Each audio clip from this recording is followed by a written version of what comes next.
Red Menace. We're a comedy news podcast bringing you the latest and greatest hits from across the Abaddon's Gate. That one is a deep cut that only people who've watched The Expanse will get. Yeah, I have no idea what you were just saying there. That was a lot of new words to me, I think. Fair enough. My name's Chris Bolson. And I'm Alison Hoare. So something interesting happened earlier today, which is that I realised that I'd been noticing of late that we'd been attracting a few new fans. Not like a lot of new fans, because we're us, but like all of the new fans that we had been attracting were US-based socialists. Okay. Who were like... We've really... Okay, yeah. Who are like vocal about their socialism, which I'm into. I don't know how you align yourself, but like you know what? I'm happy with that fan base. There could be a worse fan base. I don't know if either of us. I think that's like a general scene that we, at the very least, like agree with a lot of the ideals of. Yeah, so, we're like, adjacent to that, so that's okay. Yeah, it's all good, you know.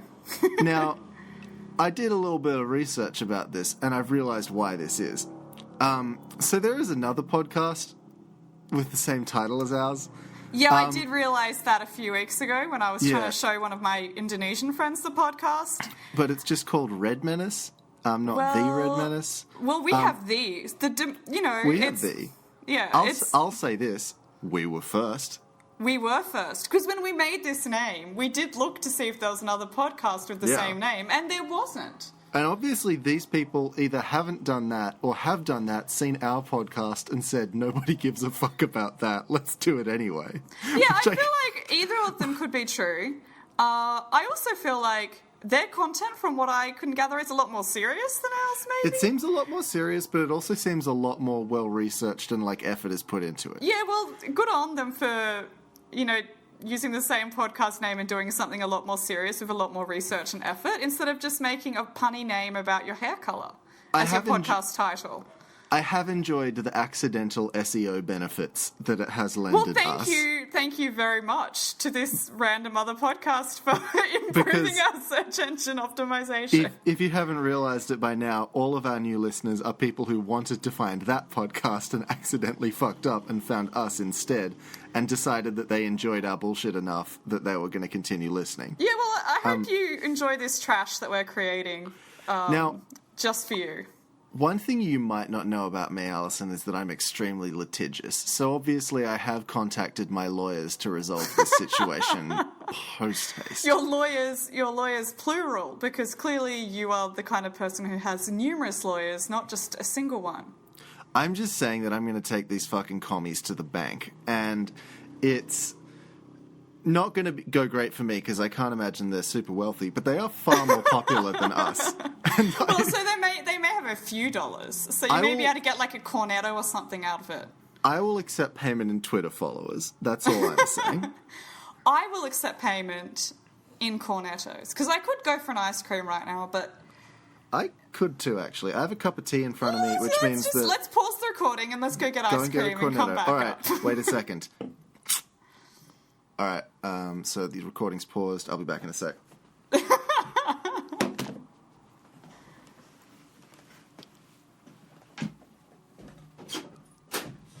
That's a really fun audio experience. Speaking of audio experiences, I should apologise for the lots of background noise. Yep. I am living in front of a lot of motorcycles, so...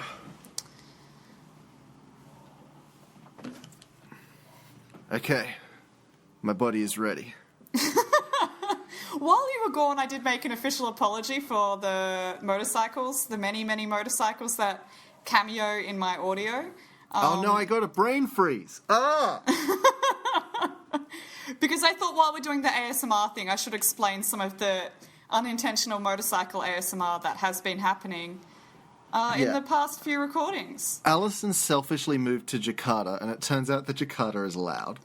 Well, the thing is, my house in Sydney also had a lot of traffic noise at some points, I think.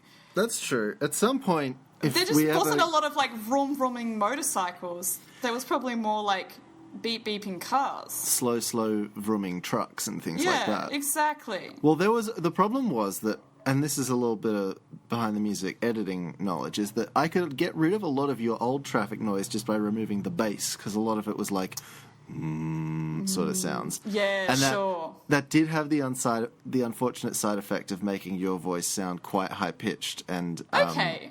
And sort of like the nice like deep tones of my voice. Yeah, so I just sort of made my voice sound like nice and sultry and yours sound like grating. Hello, welcome to the Red Menace podcast. Yeah, but I can't do that anymore. So your motorcycles have a lot more variance in their noise. Sometimes it's like meow. Sometimes it's like you don't know what you're going to get. Can you make any other motorcycle sounds, Alison? I don't know. No, that was a weird animal. So look, I'm going to work with what I've got and see, what I can do to like fix up this audio experience a little bit. But I can't stick things on my wall. It's not really allowed. If the listeners of Red Menace podcast come over to our podcast, we'll be able to make enough money that we can just buy Alison a large soundproof box to put on top of her desk. It might help these audio experiences that we've been having lately. We can buy you a cube of silence, and it'll be super weird if anyone comes over to your apartment. They'll be like, what's that big black box that takes up a third of your apartment? When the cleaners come in, they'll be like, what the heck is happening here? So we couldn't get in to clean your room. There was a huge giant black box in there. In the doorway. Yeah. Do you have a story to start us off with? Sure.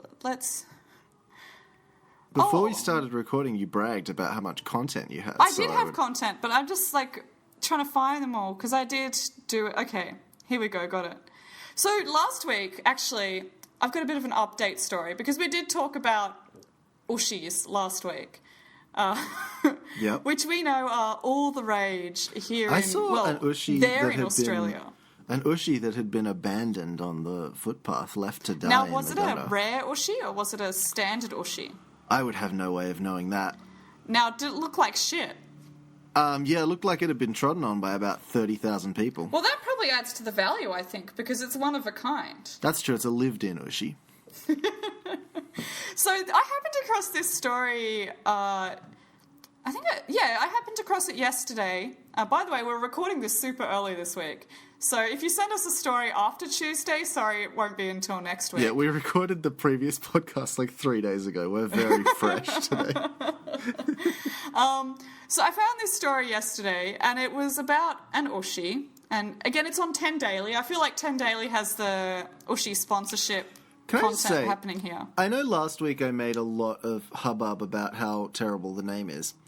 It's not growing on me, but it's the negative effect of it has waned. No, you get used to it, right? It's like Donald Trump saying bad things. You kind of just become immune to the shock in a bad way.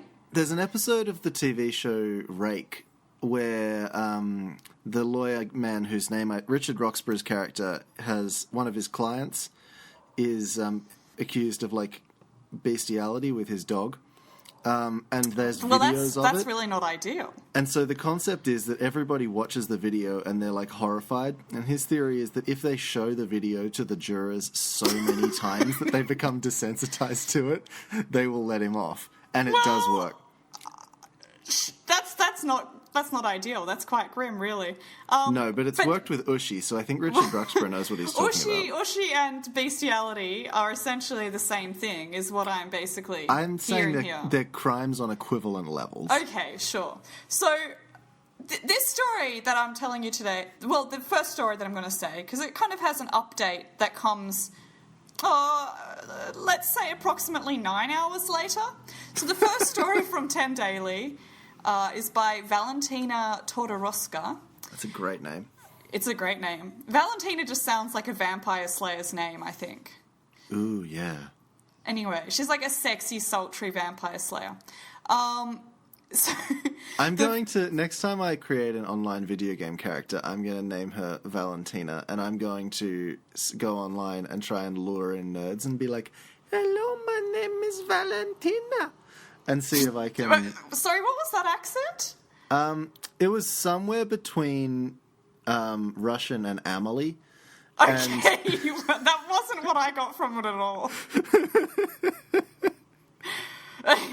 I got something quite a bit different from that, and it wasn't ideal. What did you get from it? It kind of sounded like... Hello, my name is Valentina. It kind of sounded like a Family Guy Mexican impression, and that really wasn't Oh, no, ideal. That's not the aesthetic I want. Okay, yeah, No, fair enough. I'm going to stop. Yeah, please stop. We'll lose some of our new fans with our problematic content immediately. Yeah. And we deserve to in that case. Yeah. So Valentina is laying down some news about Ooshies. So she says, an Ooshie just sold for almost $100K and the world has officially gone mad. That's $100,000. That's, I mean, that's horrifying, but... It's quite a lot of money. So we'll read just the first part of this. It's more money than I've ever owned, I'll say that much. It's more money than I probably will ever own. Also that. Actually, the good thing about Indonesian currency is that 10,000 rupiah is $1. So you feel rich all the time because you've got a lot of dollars, a lot of rupiah in your wallet. Also, you go to buy, like, an apple, and they're like, that's 40,000 rupiah. And you're like, this is a fucking rip-off. What the fuck is wrong with this? But, you know, the annoying thing is, the highest denomination of currency they have is 100,000, which is $10. And there's a lot of places that only take cash, and so you're just, like, getting these suitcases of cash to pay for something, which isn't ideal. But... let's get into this story about the 100,000 Australian dollar Ooshie. Many laughed when one of the rare furry symbol Ooshies showed up on eBay with a starting bid of nearly $10,000. But who is laughing now? On Thursday, the first super rare furry symbol Ooshie went for auction on eBay, starting at an eye-watering $10,000. But now, 5 days later, it is actually officially sold for almost 10 times the amount. No, we're not joking. The furry Simba has sold for a ridiculous $99,900, with 108 bids made over the length of the auction. Surely if you were bidding on that, you would push it up that last $10 just to, like... Just to get it up to that sixth digit, you know? If you're willing to drop $100,000 on this thing... At least $9 extra so you get the 6 nines. That's pretty good. That'd be cool. That'd be... Or you'd just be like, you'd do like a last one like 69 as a funny prank, just because... Oh, that would be good. Because you can. But, you know, a lot of people read that story and they thought, I don't think this is a real thing that happened. Okay. Which was precisely kind of my reaction. The Ooshie. No, I didn't trust that anyone... Well, I trust that people are crazy about these pencil toppers, but I don't think that anyone who's got that kind of money is that crazy about... Pencil toppers sounds like a weirdly specific slur when you say it like that. No one believes these pencil toppers. No, well, I personally didn't trust that anyone with the $100,000 free would care enough about a Woolworths collectible. It's just my... I mean... There are a lot of, like, rich middle-class mums who care about, like, you know, Ooshies. But I just don't think anyone who's got $100K to drop would care that much about a Woolworths collectible. Because they probably don't go to Woolworths. I get that. You'd really be stepping in Ooshie if you spent that much money on one. Yeah, exactly. So what is your theory about what happened here? It could be a plant by Woolworths as, like, a sort of deep state marketing campaign. I'm sure that's what actually really happened. I mean, whatever the actual solution is, I think your solution sounds more... It could also be someone trying to inflate the value of the Ooshie that they already spent hundreds of dollars at Woolworths to own. So they're bidding on their own eBay, which I will remind them is against eBay's terms and conditions. Yeah, which I'm sure they read every single word of when they signed up for their account, as everyone does, you know. We'll read all the words when we're signing up for our accounts. But basically, what happened, and this is a story that, as I said, popped up 9 hours later. Valentina was writing this story at 11 p.m. last night, so Good on Valentina for keeping up with the news. And it was also updated 7 minutes after that, which was at 12 a.m. this morning. So Valentina really, really is getting on top of the most up-to-date Ooshie information, which I really appreciate. Either that or her job is super exploitative. I don't know. So this is Valentina offering the update on that Ooshie story. She bid on it for fun. It was a very Ooshie story. Daughter spends almost 100k on rare Simba Ooshie. Oh, that's some next level shit. That's like the kid spent $100,000 on microtransactions in Candy Crush. Oh, I love it. This is exactly that. We have a feeling someone is going to be in trouble with their parents. A rare furry Simba Ooshie is up for sale again after the owner of the item explained the bidder failed to pay almost $100,000 for the item after winning the auction on eBay. On Thursday, the first super rare furry Simba Ooshie went for auction on the website, starting at an eye-watering $10,000. 5 days later, it officially sold for almost 10 times the amount. We got the same sentence as before. I mean, she wrote all of this in the space of like 45 minutes, so I'm not going to blame her for that. No, exactly. The furry Simba sold for a ridiculous $99,900 with 108 bids made over the length of the auction.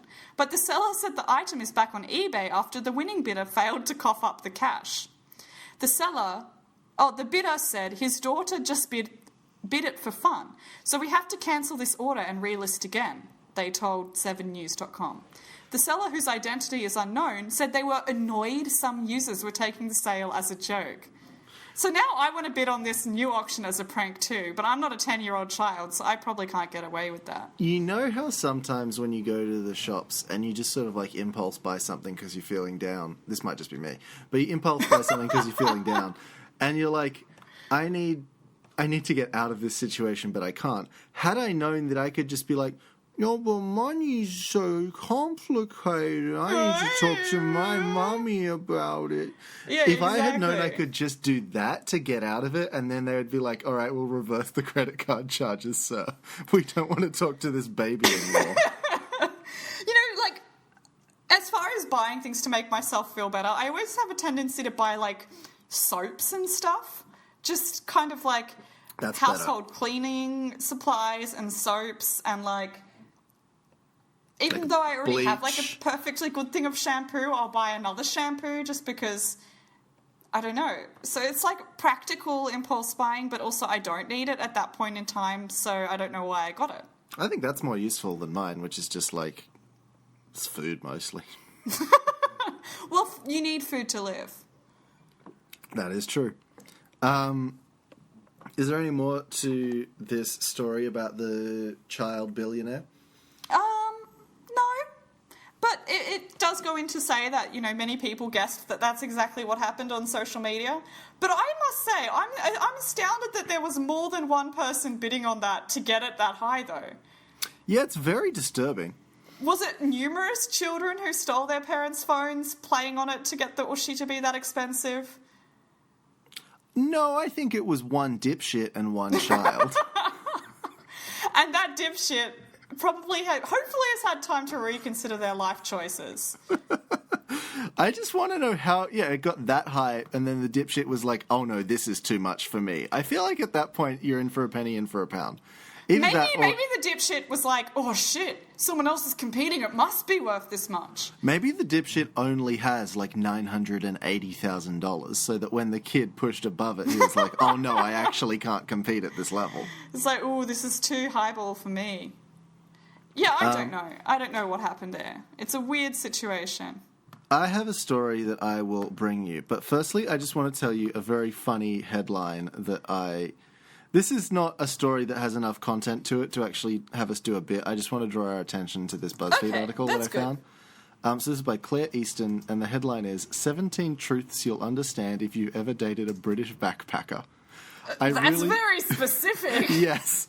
And what this functionally is just a series of things that she likes about her boyfriend. And it's very lame. It's extremely lame. It is quite cute. what I actually want to do is I want to bring back the segment where I read bad Kickstarters, because I found one that I like a lot. Sure, I'm keen. So I recently watched the film Avengers Endgame, which is 3 hours long, but, pretty fun. Inspired by that is this Kickstarter. Mjolnir. Mjolnir. A fucking great wallet. Okay. The ad copy in this wallet is, I think it's questionable. I have just broken the website. Give me a second. Shit. I'm waiting patiently. Okay.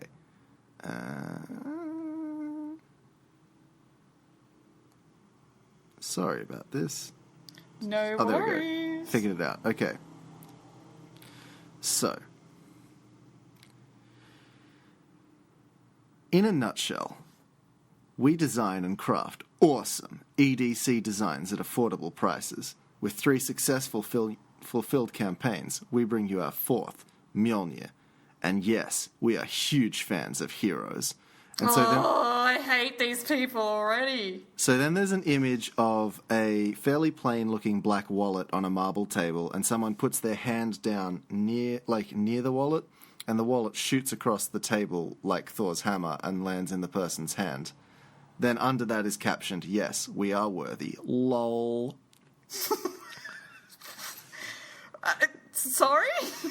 Excuse me? So this requires you to firstly understand all about Thor and the Marvel Thor's hammer characters. magically comes to him, is what I know about the movie. Based on this image, what do you think this wallet does? Well, I would hope that it magically comes to you, because that's what I'm getting from that image. You would be wrong. And that's like... Is it too heavy for anyone else to lift except for yourself? This is just a fucking wallet. But... Sorry? Yeah, it's just a wallet. Okay. But because they mentioned a superhero in it, there's got to be a lot of dorks who are like kickstarting that just because of the reference. And they've tailored their ad copy to these people very well, I think. These big dorks. These big dorks. Massive dorks. Feedback from over 6,000 people surveyed can't be wrong, right? And then it has the fucking Great Wallet survey. They use the word fucking in this ad copy. Well, that's how it makes it really cool. Yeah, they use this almost as much as I use it in conversation, which according to my mum is too much. So your mum would not kickstart this wallet, is basically what I'm getting from this. Yeah. These are the 4 top essentials our respondents wanted in a wallet. 1, efficient features. 2, good looks. 3, affordable. 4, slim. I mean, I'm pretty sure wallets exist with all those features already. I do want a wallet that will magically come to me, though. That would be nice. If that's what our backers want, we'll make you guys a fucking great wallet. So, just how are we making it fucking great? And that's in all caps, by the way. I'm never going to swear again. If this is what swearing people sound like, I'm officially becoming like a pious spoken person. Yeah, this has really put me off the cussing that I usually do. This has really put me off saying naughty words. I'm only going to say heck and flip and other such words from now on, because I do not want to sound like one of these dorks. I might occasionally say piss if I'm really PO'd. You could say pee-pee. Pee-pee, that's true. I could say tittle. You could say, oh, gosh darn it. Oh, our Lord above. Oh, Christ on a bicycle. So, just how are we making it fucking great? Yeah, well, good question. Here's some of the features. There's a coin sorter. Receiving change in coins and bills has never been easier. Just chuck it in like how you receive them. So the premise here is that there's a thing where you know how when you put coins in a vending machine, it magically knows which coins are which? And sure. So the wallet has that in it. How? I don't know, and I also don't understand the purpose of it, especially since it's 2019 and I don't need coins ever. That's that's a very valid point to make. To be perfectly frank, I don't need a wallet ever. So, like... You can just tap your phone to do most things. I need my phone and my license, and that's about it. Sorry, is this an Australian product, or is this from...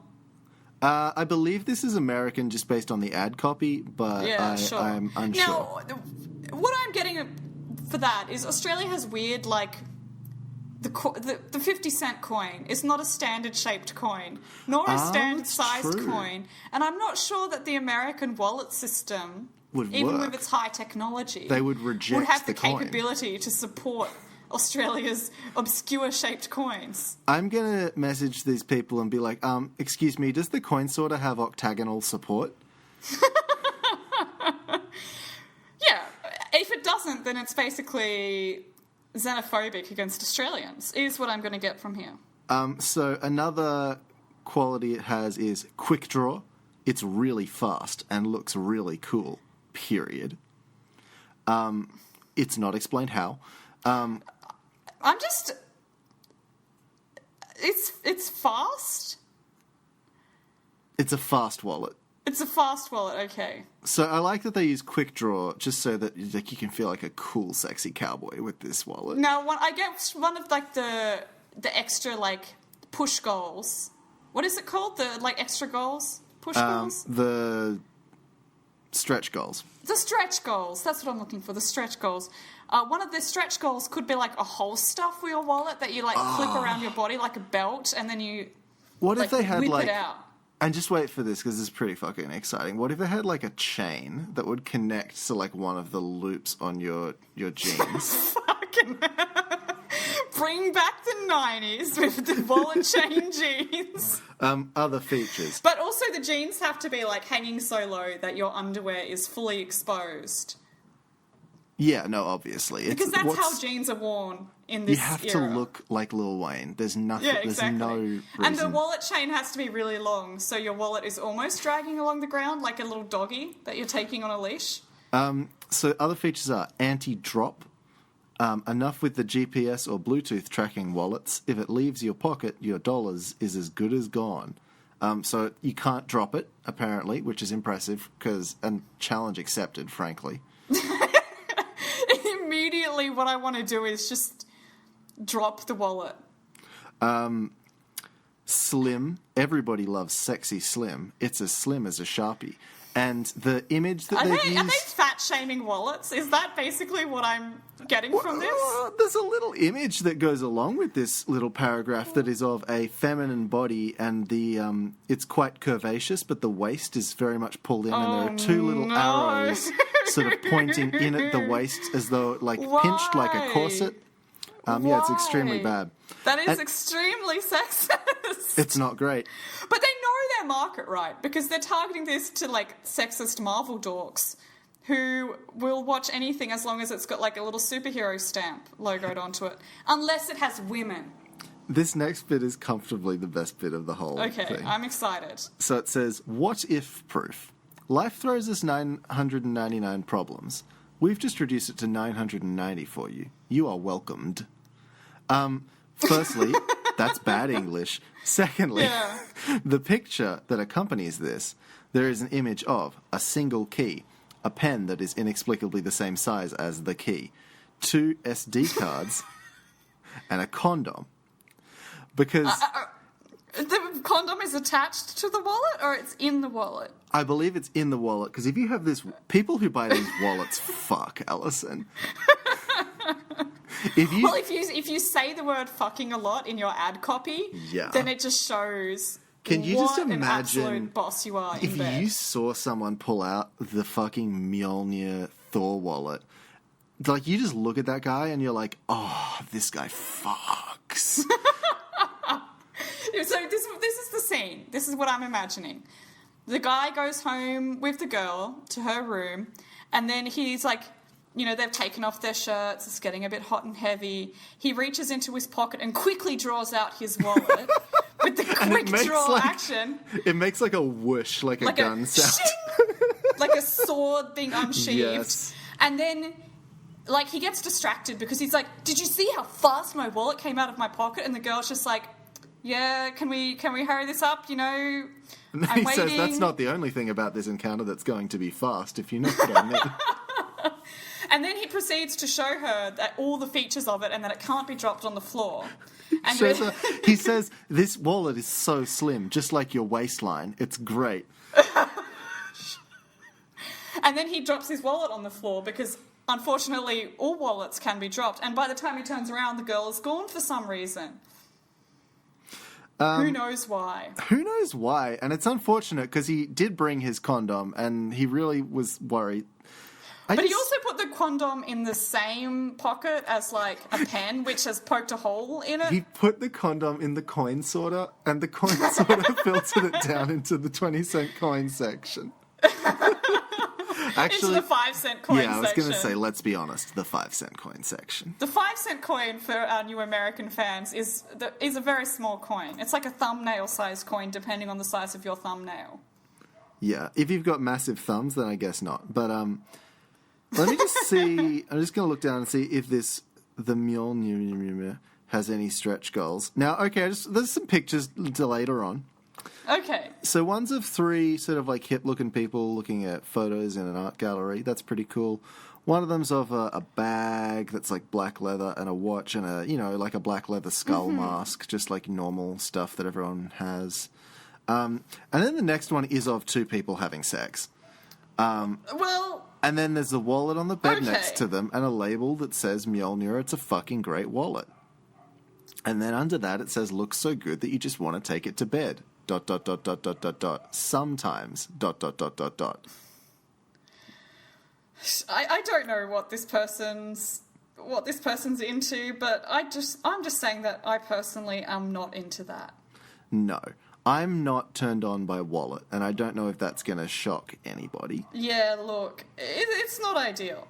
Not ideal. This has the worst stretch goals of anything I've ever seen, because it's just colours. They're colours named after the Infinity Stones from the Avengers really movies. Cool. Super sexy and cool. And that is 2 pictures. So that's I can view that on the same smartphone page as the 2 people fucking next to the fucking great wallet. And I think that means that this... That's a really good product. It's basically what I'm saying. Doctor Strange is sexy now, I think, is what I've learned from this. I would be very embarrassed right now if I was any kind of a fan of the Marvel series. So I apologise for anyone out there who actually likes that series, because dorks like this exist. And it doesn't look good for you. It's like how we're not allowed to talk about liking Rick and Morty. I think Rick and Morty is a perfectly fine show. I just hate everyone else who watches it. Yeah, exactly. It's like how, J.K. Rowling ruined liking Harry Potter by having a lot of weird opinions just and a lot of being weird herself, stuff. really. Yeah, exactly. By having a Twitter account, essentially. Yeah. That's all of my... I'm just going to do that Kickstarter for today, because I think that one is so joyously disgusting. Sure. And shitty and boyish that I would like to move on. Do you have a story for me, please? Sure do. Let's move right along to a story out of the UK. And this is from metro.co.uk. And I'll just read the headline for you. And I'll just give you a moment to sink it in. Wife of 300-year-old pirate ghost says he threatened to kill her when she dumped him. Okay. There's a lot to unpack in there. There's a lot to unpack here. Can I get you to go through that again, but slower? Okay. I'll read it a little bit more slowly this time. Wife of 300-year-old pirate ghost says he threatened to kill her when she dumped him. Okay. So, unpacking several different things. Yeah, let's unpack the elements of this story. Yeah, so it starts out quite... it starts out quite whimsical. There's the word wife. Wife, and then 300-year-old pirate ghost. And that immediately is pretty incongruous to me. Yeah, that's cool, though. That's kind of like, that's fun. I'm assuming she is the age of a regular mortal, though, which... Well, yeah, she appears to be a normal mortal age, and by the story, she is 47 years old, which is a legal mortal age. It's legal, but I really do worry about the power dynamics in a relationship when there's that sort of age gap. I worry about that age gap. I also worry I about wonder, in this situation. I worry about the power dynamics in a relationship where one of the members of the relationship is dead. I don't know. What is the law regarding ghosts' capacity to give consent? Well, I mean, a corpse can't. Do the spirit realm... A corpse can't, no. And I don't know... I guess a ghost has consciousness, whereas sentience. A corpse does not. Yeah, sure. I don't know. I don't know, but it is quite an awkward power dynamic with a 300-year-old person and a 47-year-old person. Yeah. I don't find that ideal, I would like to say. No. So let's get into the story, shall we? Let's. I also like that in just true fashion, this ghost is a toxic man. Because he's a pirate. Of course he is. I firstly love that at first I was like a pirate's going to settle down. That's not going to happen. And then I had all of my suspicions confirmed when he threatened to murder a woman. And I was like, that's really not ideal behaviour. That but sounds it is kind more of like what I was expecting. behaviour for a pirate. That's fair. So, this is by Martine Berg Olsen, another very cool name. So, a woman who married the 300-year-old ghost of a Haitian pirate said he almost killed her when she tried to break up with him. Amanda Teague, 47, legally married her soulmate Jack, who allegedly died in the 1700s after being executed for thieving on the high seas, on a boat in international waters. Some public servant fucked up real bad, huh? Yeah, exactly. So, by the way, their soulmate Jack is Jack Teague, so she got the family name Teague from the ghost. Okay. Jack. Now, you may also know there's another famous pirate called Jack, which exists in movies. In some movies that some of us have seen. In some movies that a few people may have seen, they may be aware of a somewhat well-known movie, which also stars a pirate named Jack. Now, that's relevant. It also stars a toxic man, ironically. So. Yeah, it does. So this is relevant because, let me just read this next line. However, Amanda from Northern Ireland was forced to undergo an exorcism after his spirit possessed her and left her hospitalised. The former Captain Jack Sparrow impersonator said their spiritual and sexual relationship was giving her serious health problems and threatened to kill her if she tried to dump him. Okay. So, Amanda Teague, is a former Jack Sparrow impersonator.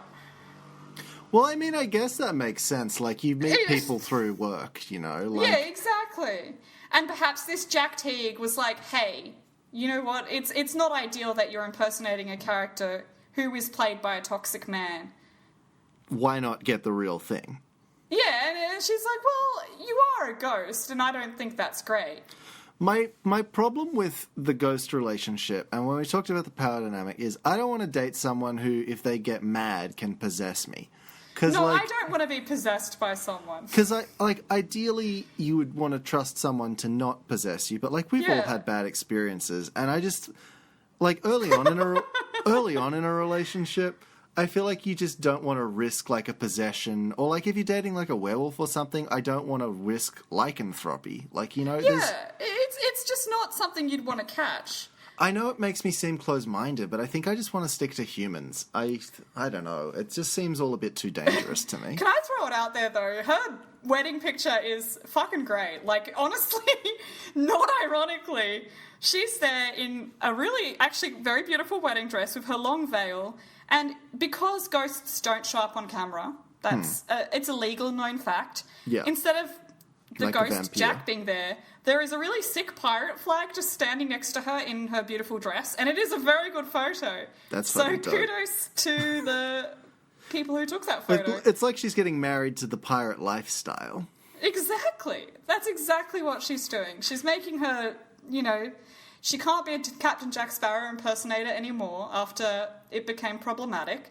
And so now she's just marrying the pirate lifestyle, which is also problematic, but somehow more whimsical, I think. Given that the word pirate means a different thing nowadays than it did in, the 1700s, do we think that means that, hackers are the new pirates? Because If we go by the, like, toxic men thing, it does sort of correlate, I think. But at the same time, hackers are so much less cool than pirates. Yeah, well, I would guess so. Because pirates, like, everyone knows pirates radiate sex appeal, and hackers radiate, like, Cheeto appeal, or whatever the opposite of sex appeal is. I feel like, you know, if we were back in the day where pirates existed, pirates would probably radiate the equivalent of Cheeto appeal. Okay. I mean, so you're telling me that everyone in the 1700s saw a pirate coming on, and they were just like, oh god, fucking nerds, they're going to come in here and try and play Dungeons and Dragons. Dorks. Yeah, exactly. I feel like we're ripping on nerds a lot, but, do you remember that movie where Chris Hemsworth was played a hacker? And I'm like, dude, you've never used a computer in your life. I don't believe you. I do remember the movie, the classic movie National Treasure, where hacker Riley Poole is somehow supposed to be less sexy than Nick Cage, but we all know Riley Poole is, of the two, the one who has more sex appeal. Yeah, he's almost aggressively hot, and it's...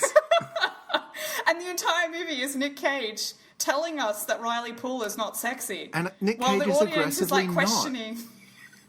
The audience is questioning their grasp on reality as they sit there and say, Nick Cage is sexy? Riley Poole is not? How am I supposed to, live knowing this? If you take the Nick Cage out of Nick Cage, he's an alright-looking man, but you can't take the Nick Cage out of Nick Cage because he's Nick Cage. He's Nick Cage. So I'm going to continue with this story because there's still more to it that I feel like I need to talk about. Okay. So, basically, after 2 weeks of marriage, she says she started to get health problems, which do sound like quite serious health problems.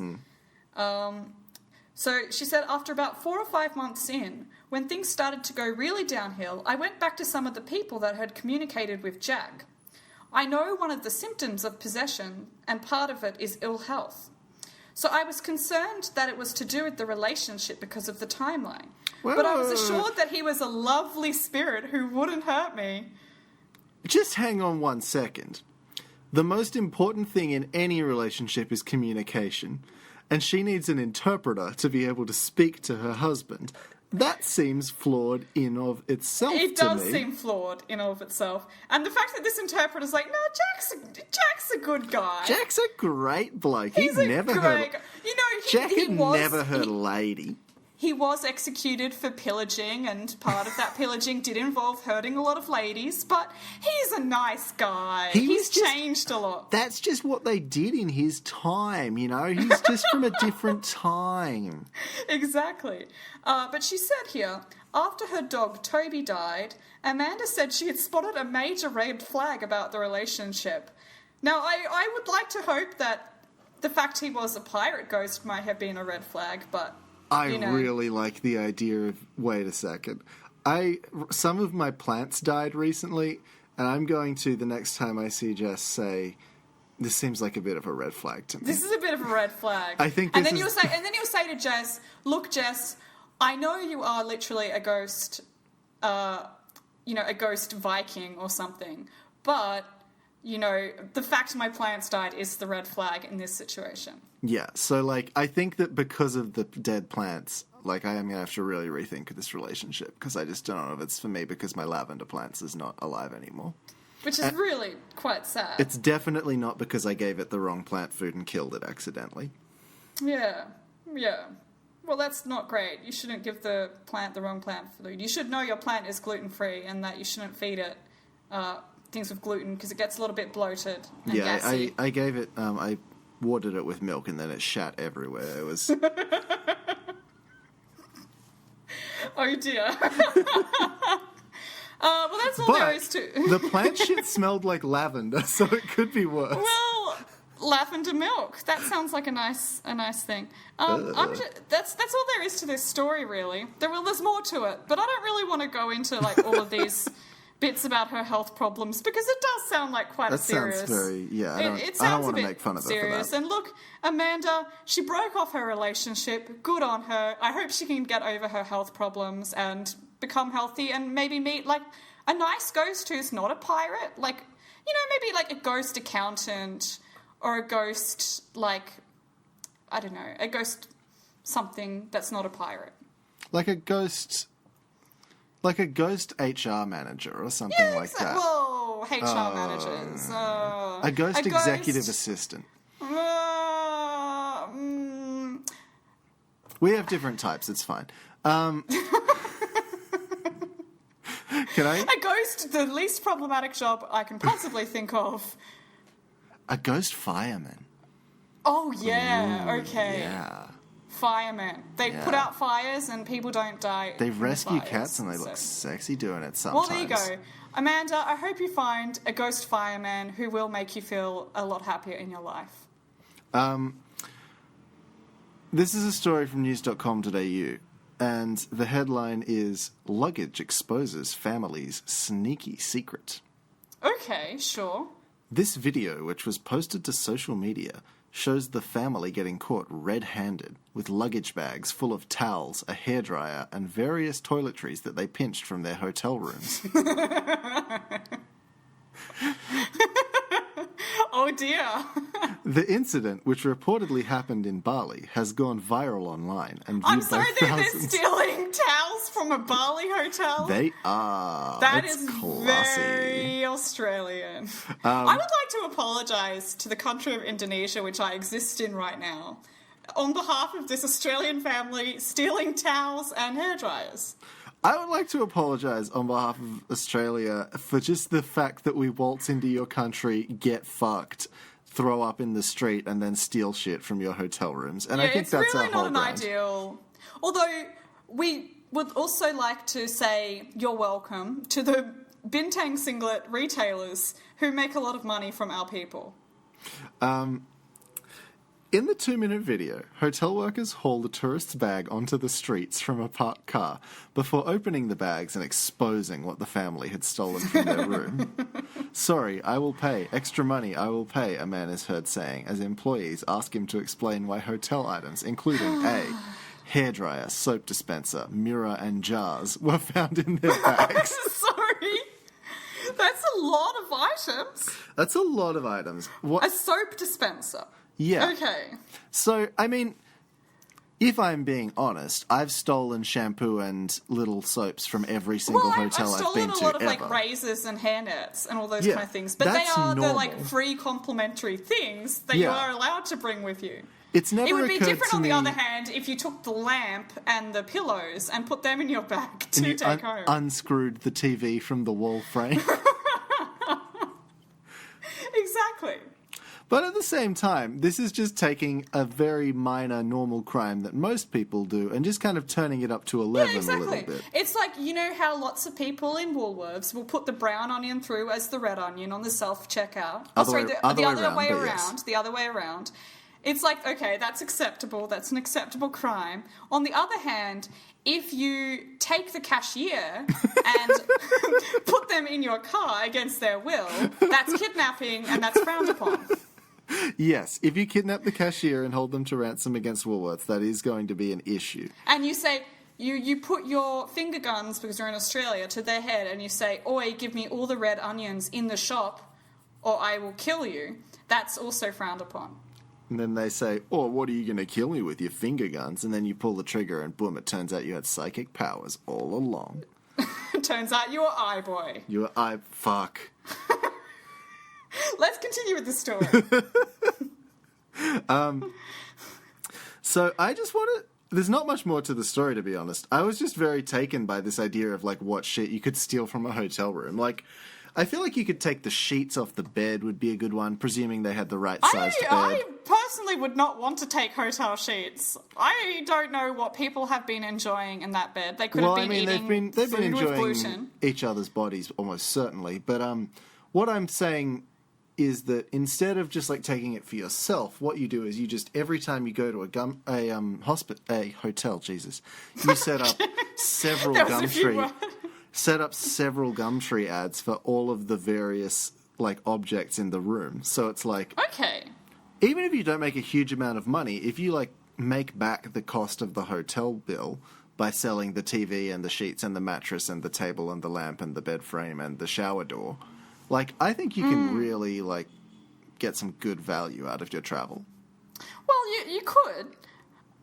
You could indeed. But personally, I think you'd get more value if you kidnapped all the hotel staff and held them to ransom. That is very well, okay. It depends on where you are, but I feel like the management isn't going to really care that much about, like, the lower level staff. Like, I think they'll probably you'd have to pick, like the CEO or something. Yeah, we live in a gross capitalist world, so they'd probably just let us kill them.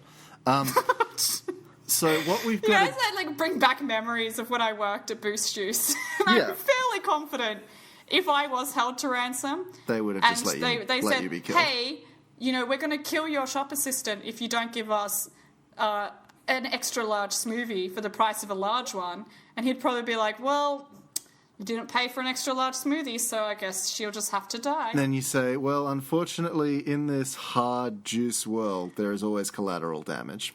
Yeah, exactly. And look, every 50 cents counts, so... I think what you'd have to do is you'd have to say, like, instead of selling stuff in your room, when you get to your room, you'd have to be offended by something, and then get someone to come up to the room and then say, this is not good enough, I want to talk to your manager.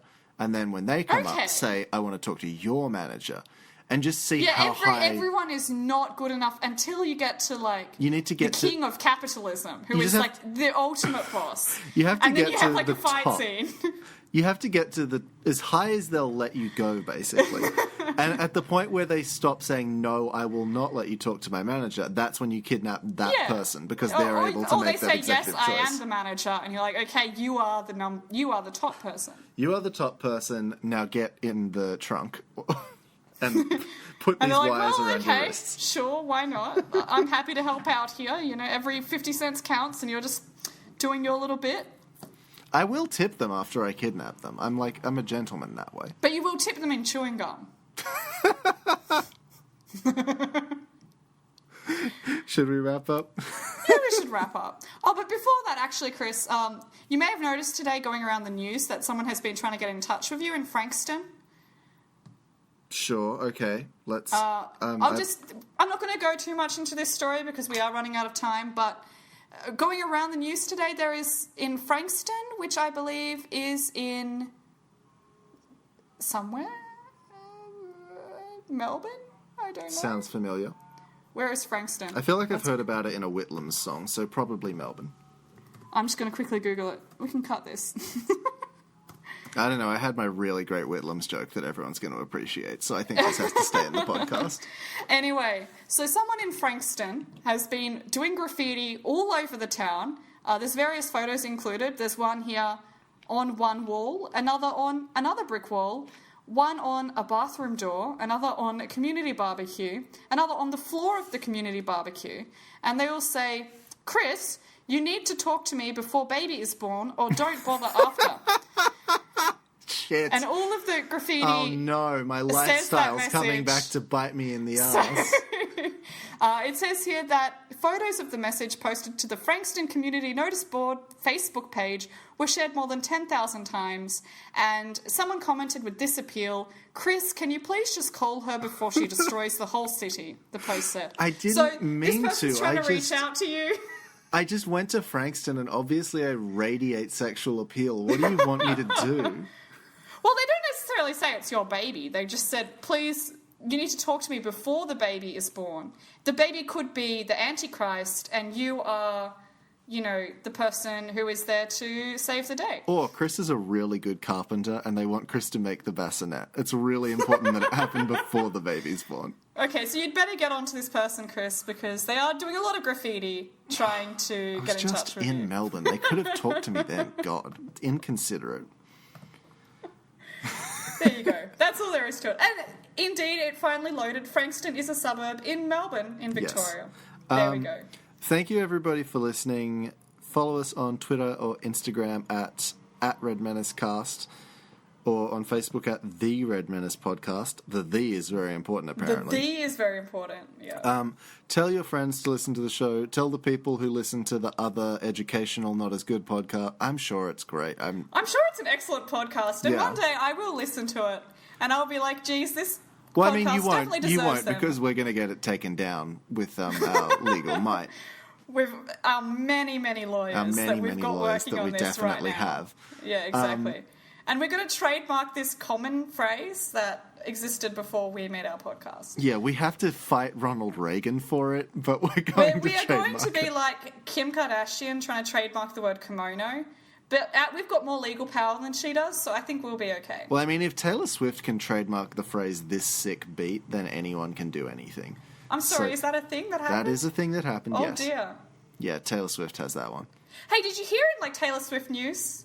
Oh, no, it's not is it Taylor? No, it's Katy Perry. What did she do this time? She copied a song, allegedly, from a Christian rap artist. She didn't, though. And that was what was found in court, but I don't know if it's true or not. No, it's not. Just a very funny story. It was like the Blurred Lines case, and as much as I hate Robin Thicke because he's a piece of shit, like, that song was not copied, and the Katy Perry song was not copied. It's just that, like, most hip-hop beats sound fairly similar, and if you play them next to each other, like, it's just someone trying to take advantage of...